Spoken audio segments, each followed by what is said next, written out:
আজকে দেশবন্ধু চিত্তরঞ্জন দাশের চলে যাওয়ার শতবর্ষ পূর্ণ হলো। আজ থেকে ঠিক 100 বছর আগে আমরা দেশবন্ধুকে হারিয়েছি। কিন্তু দেশবন্ধুকে হয়তো আমরা হারিয়েছি, কিন্তু দেশবন্ধু যে আদর্শ, যে বাস্তবতাটা বহন করে চলতেন, সেটা হয়তো আজকের দিনে বাংলার জন্য, গোটা ভারতবর্ষের জন্যই চূড়ান্তভাবে প্রাসঙ্গিক। আমরা আজকে আলোচনায় বসেছি কারণ দেশবন্ধু যখন বেঙ্গল প্যাক্ট করেছিলেন এবং পরবর্তীকালে কংগ্রেস বেঙ্গল প্যাক্টকে বাতিল করে, ওনার বক্তব্য ছিল কংগ্রেসের প্রতি, কংগ্রেস ওয়ার্কিং কমিটির প্রতি, যে আপনারা বেঙ্গল প্যাক্টকে মুছে দিতে পারেন কিন্তু বাংলাকে মুছে দিতে পারেন না।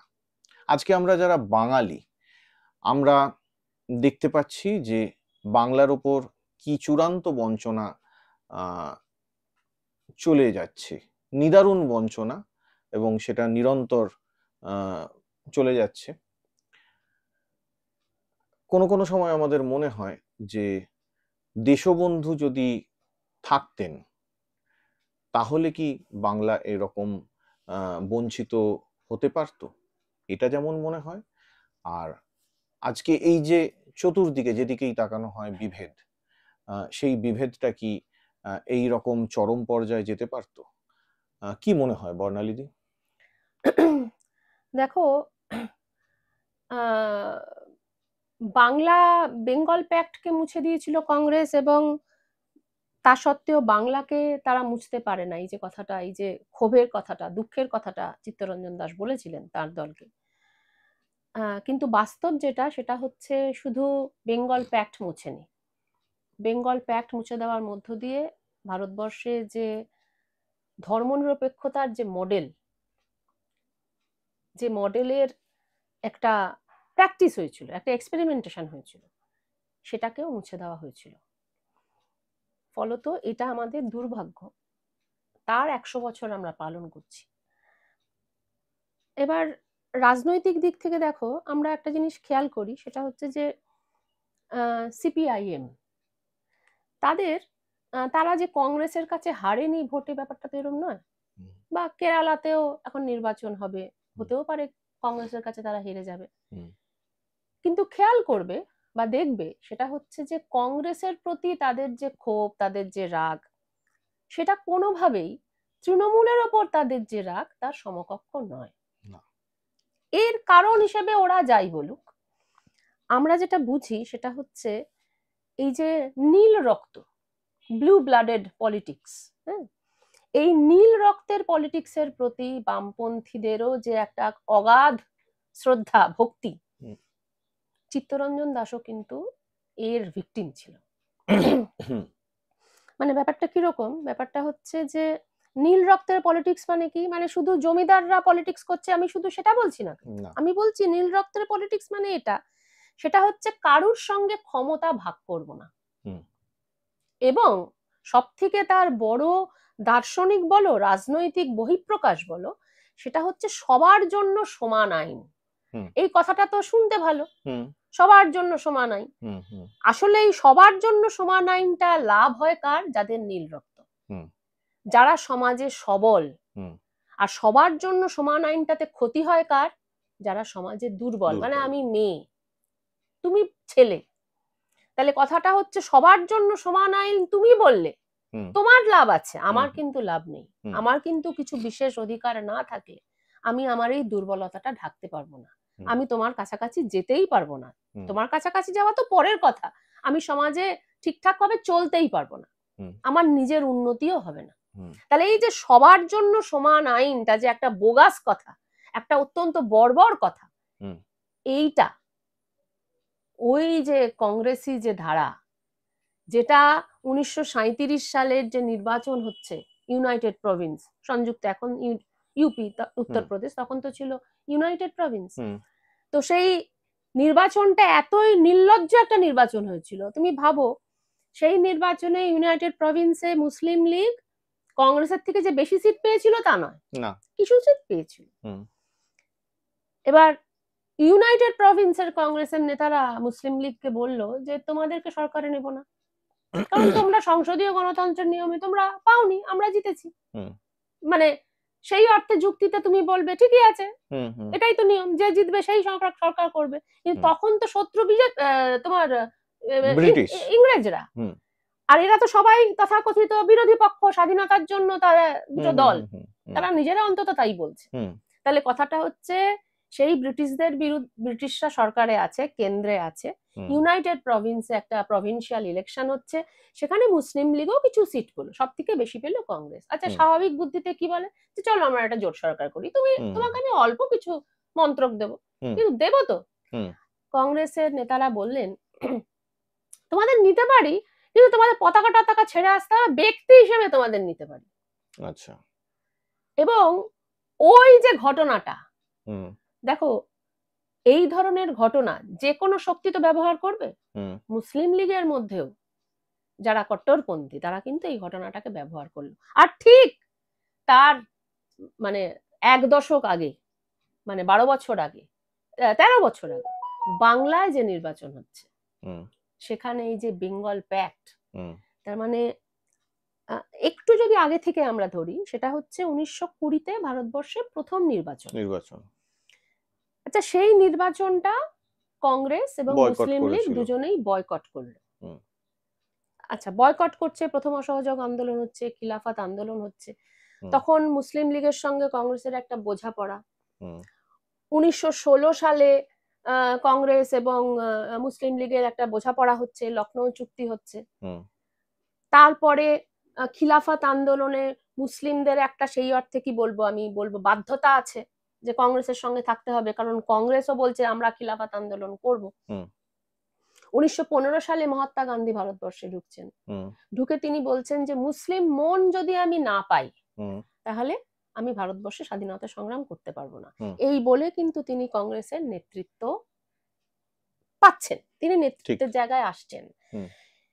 এসে তিনি এবার লখনৌ চুক্তি করছেন, তিলক সেখানে সই করছে, খুব গুরুত্বপূর্ণ, কিন্তু তিলক সেখানে সই করছে, যে তিলককে মুঞ্জে, মানে ভারতবর্ষে অন্যতম ফ্যাসিস্ট নেতা, হ্যাঁ, সেই মুঞ্জে যে তিলককে গুরু বলে ঠাউরেছিলেন, এবং তিলক মারা যাওয়ার পরে মুঞ্জে কংগ্রেস ছেড়ে দিয়েছিলেন।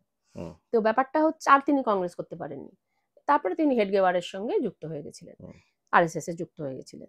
তাহলে এবার কথাটা হচ্ছে যে আমি একটু ইচ্ছা করে কিন্তু ইতিহাসটা বলছি চিত্তরঞ্জন দাসকে বোঝার জন্য আমাদের। তাহলে এবার কথাটা হচ্ছে যে প্রথম অসহযোগ আন্দোলন হচ্ছে, খিলাফত আন্দোলন হচ্ছে, ভোট বয়কট হচ্ছে।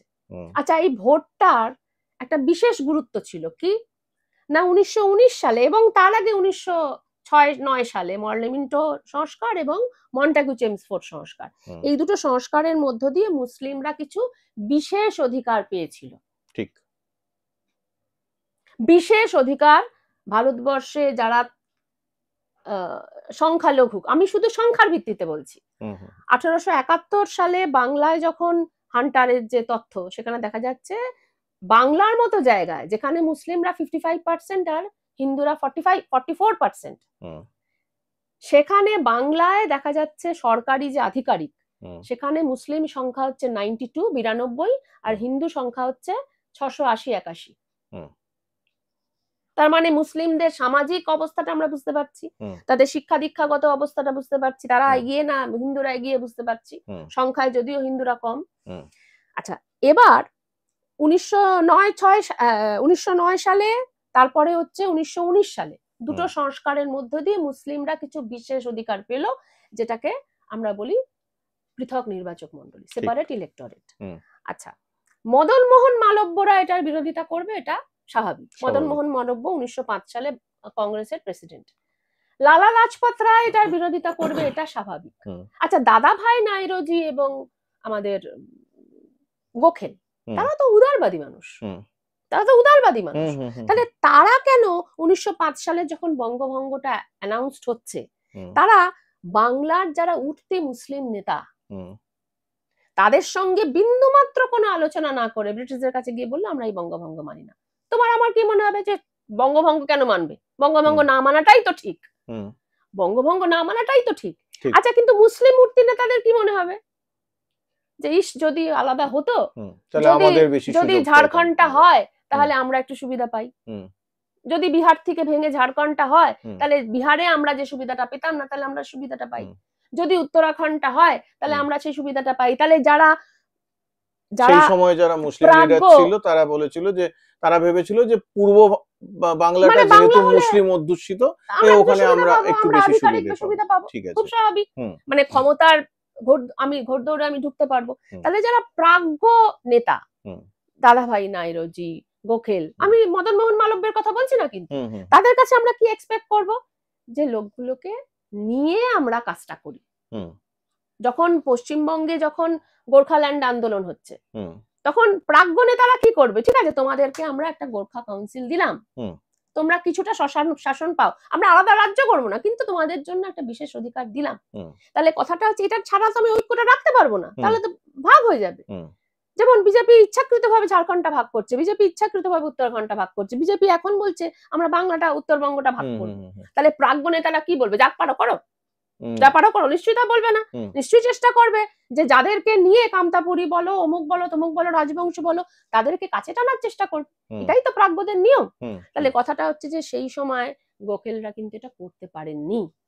এবার মুসলিম উঠতি নেতারা চলে গেলেন, গিয়ে বললেন যে তাহলে আমাদের কি হবে, দর কষাকষি করার জন্য হিন্দুদের পার্টি আছে, পার্সিদের পার্টি আছে, তাহলে তো আমাদের লাগবে। তাহলে এবার কথাটা হচ্ছে এটা, সেটা হচ্ছে যে তাহলে আমাদের একটা পার্টি হোক, মুসলিম লীগ হলো।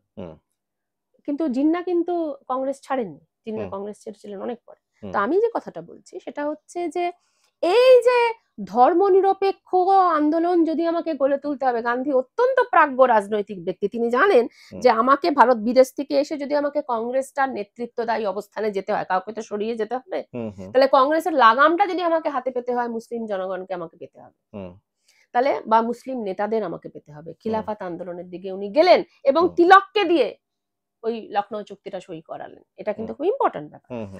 কিন্তু এই যে সেপারেট ইলেক্টরেটটা পেলো মরলেমিন্টো সংস্কার এবং মন্টেগু চেমসফোর্ড সংস্কারের মধ্যে দিয়ে, কংগ্রেস কিন্তু লিখিতভাবে বলেনি আমরা এর বিরোধী, কংগ্রেসের অধিবেশনে কিন্তু স্বীকৃতি দেওয়া হয়েছিল যে হ্যাঁ সেপারেট ইলেক্টরেট হোক, মুখে যাই বলুক। যদিও আম্বেদকর যখন সেপারেট ইলেক্টরেট পেলেন, গান্ধী তখন আর ক্ষোভ রাখতে পারেননি, তিনি সেটার এগেনস্টে কথা বলেছিলেন, আমি সেই প্রসঙ্গে যাচ্ছি না। কিন্তু ওই প্রথম ভোটে মুসলিম নেতাদের মধ্যেই লোভ হবে, এই প্রথম ভোটটা আসছে, তাহলে আমি সেপারেট ইলেক্টরেট দিয়ে দেখি আমি কতটা ভোট পাচ্ছি, কিন্তু ভোট বয়কট হচ্ছে। একসঙ্গে কংগ্রেসও করছে, মুসলিম লীগও। তাহলে কংগ্রেস বলছে সবার জন্য সমান আইন, আমিও তো ভোট বয়কট করছি, তুমিও ভোট বয়কট করছো, তাহলে দুজনেরই ক্ষতি। কিন্তু ওই তখনই কংগ্রেসের মধ্যে চিত্তরঞ্জন দাসরা বলছে, মতিলাল নেহরুরা বলছে ভোট বয়কটটা কিন্তু ঠিক হচ্ছে না, মেনে নিলেন। কিন্তু 23 সালে আবার ভোট, তখন চিত্তরঞ্জন দাস বললো মানবো না, মতিলাল নেহরু বললো মানবো না।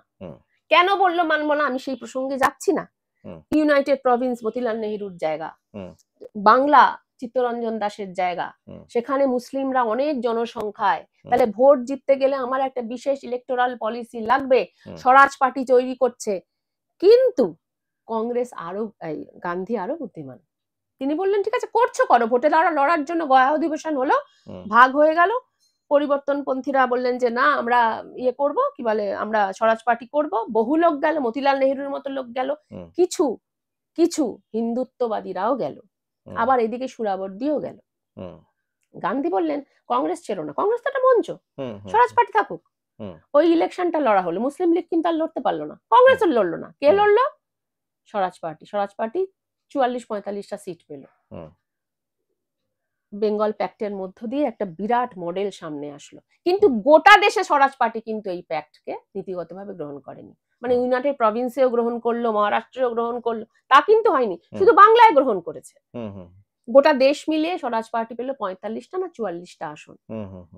তাহলে এটা কার পকেটে গেল শেষ পর্যন্ত এই আসনগুলো? কংগ্রেসের মধ্যেই তো ছিল, তারা কংগ্রেসের আসনে চলে গেল। মুসলিম লীগ হাতে রইল পেন্সিল, একটাও ভোট পেল না, মানে একটাও আসন পেল না। তাহলে এই যে বেঙ্গল প্যাক্টের যে গুরুত্ব, বাংলায় যারা কট্টরপন্থী মুসলিম নেতা তারাও কিন্তু বেঙ্গল প্যাক্ট পছন্দ করেনি, তারা বুঝছে যে মুসলিম জনসাধারণ এর পক্ষে চলে আসছে। এবং চিত্তরঞ্জন দাসের কত দূরদৃষ্টি দেখো, বলছে গ্রামাঞ্চলে তো মুসলিমদের পক্ষে এই পুরো সংরক্ষণ, মানে বিরাট সংরক্ষণ চালু করেছে, রিপ্রেজেন্টেটিভ প্রপোর্শন, তার মানে 55% হচ্ছে মুসলিম, তাহলে সেই অর্থে 55% সিট হচ্ছে মুসলিমদের জন্য, শুধুমাত্র রাজনৈতিক না, চাকরিতেও। কিন্তু চিত্তরঞ্জন দাস বলছে 55% হবে না। কেন? কারণ গ্রামাঞ্চলে মুসলিমরা তো এটা ইউজ করতে পারবে না। তাহলে শহরে 80% সিট। কল্পনা করতে পারছো? আজকে যারা মমতাকে বলে বেগম মমতা, মমতা ব্যানার্জি মুসলমানদের তোষামত করছে, হিন্দুদের নাকি তারা মমতা ব্যানার্জি বিরুদ্ধে। আমি বলবো ভারতবর্ষে চিত্তরঞ্জন দাসের একমাত্র উত্তরসূরি যদি কেউ থাকে তাহলে কিন্তু পশ্চিমবঙ্গে মমতা বন্দ্যোপাধ্যায়। তার মানে ব্যাপারটা এটা, সেটা হচ্ছে মুসলিম মন আমাকে পেতে হবে। এবং চিত্তরঞ্জন দাস যদি বেঁচে থাকতেন, 1925-এ যদি মারা না যেতেন, তাহলে কিন্তু সাইমন কমিশনকে কেন্দ্র করে যে দুটো মুসলিম লীগের আলাদা 14 দফা প্রস্তাব, এদের হচ্ছে মতিলাল নেহেরু প্রস্তাব। মতিলাল নেহেরু প্রস্তাবটা বাস্তবত কেলকারদের প্রভাবে হয়েছে, হিন্দু আরএসএস এর প্রভাবে হয়েছে। আর যুক্তরাষ্ট্র কাঠামোর প্রস্তাব কারা দিচ্ছে? 14 দফা দাবি। এটা তো হওয়ার কথা না। কংগ্রেসের মতো ধর্মনিরপেক্ষ একটা দল, যারা মনে করে আমার দলটা হিন্দুদের এবং মুসলমানদের, মুসলিম লীগ বলছে আমার দলটা শুধু মুসলমানের, কংগ্রেস তো সেটা বলছে না। যেখানে নেহেরু রয়েছেন, যেখানে প্যাটেল রয়েছেন, যেখানে গান্ধী রয়েছেন, তাহলে যুক্তরাষ্ট্রীয় কাঠামোর যে প্রস্তাব, যে রাজ্যগুলোর হাতে স্বশাসন, যে রেসিডিউয়াল পাওয়ার সেটা রাজ্যের হাতে থাকুক। এবং কারণ দেখো ওই সময় কথাটা খুব গুরুত্বপূর্ণ, আজকে যেমন আমাদের কাছে গুরুত্বপূর্ণ, রাজ্যগুলোকে বিজেপি ধ্বংস করে দিতে চাইছে, সেদিনও গুরুত্বপূর্ণ। কেন না? 15টা রাজ্যে হিন্দু সংখ্যাগরিষ্ঠতা, 7টা রাজ্যে মুসলমান সংখ্যাগরিষ্ঠতা, যেগুলোর একটা অংশকে নিয়ে পাকিস্তানের প্রস্তাবটা আসলো। তাহলে যদি রাজ্যগুলোর হাতে স্বশাসন থাকে, রেসিডুয়াল পাওয়ার থাকে, এবং জিন্না কিন্তু মুসলিম লীগকে এটা কনভিন্স করিয়েছিল যে সেপারেট ইলেক্টোরেটটা আমরা ছেড়ে দিই। আমরা শুনেছি, আমরা জানি না, কোনো প্রমাণ নেই, যে মতিলাল নেহেরু নাকি জিন্নাকে কনভিন্স করিয়েছিলেন যে তোমরা যদি মুসলিম লীগের পক্ষ থেকে সেপারেট ইলেক্টোরেটটা ছেড়ে দাও, ওদের একটা দিল্লি অধিবেশন হয়েছিল, যদি ছেড়ে দাও তাহলে রেসিডুয়াল পাওয়ারটা আমরা মেনে নেব। সেটা হয়নি।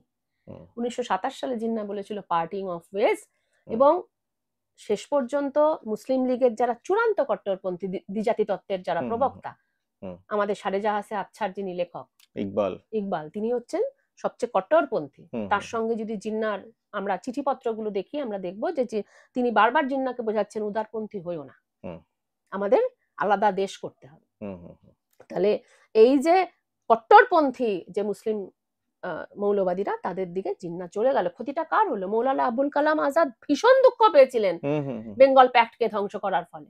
তিনি মানে প্রচন্ড দুঃখিত হয়েছিলেন যে এই প্যাক্ট যদি থাকতো তাহলে কিন্তু আমাদের দেশে এই দেশভাগটা হয় না। আর কে দুঃখ পেয়েছিলেন? আমি শেষ করব নজরুলের ব্যাপারটা কিন্তু খুব গুরুত্বপূর্ণ। আমরা সবসময় ভাবি যে নজরুল 30 সালের পরে পাগল হয়ে গেল না, বুলবুল মারা গেল না, উনি কেমন একটা হয়ে গেলেন, রাজনীতি থেকে সরে এলেন, তা নয়। দেখো কাজী নজরুল ইসলাম কিন্তু কামাল পাশার পক্ষে কবিতা লিখেছেন। তার মানে কাজী নজরুল ইসলাম কিন্তু খিলাফত আন্দোলনের খলিফার লোক নয়, যে খলিফা থাকুক তা কিন্তু নয়। ঠিকই। তা সত্ত্বেও খিলাফত আন্দোলন নিয়ে নজরুল প্রচন্ড আবেগদীপ্ত ছিল। কেন? কারণ এই প্রথম উনি দেখছেন হিন্দু যুবক আর মুসলমান যুবক একসঙ্গে ব্রিটিশদের বিরুদ্ধে লড়াই করছেন। নজরুলের এক পাশে হচ্ছে মুজাফফর আহমেদ আর এক পাশে হচ্ছে চিত্তরঞ্জন দাস। উনি দুজনেরই ভক্ত। চিত্তরঞ্জন দাসের উনি ভক্ত, এবং ভক্ত হওয়াই উচিত, কারণ ওই প্রথম উনি লিডারশিপটা দিচ্ছেন হিন্দু মুসলিম ঐক্যের।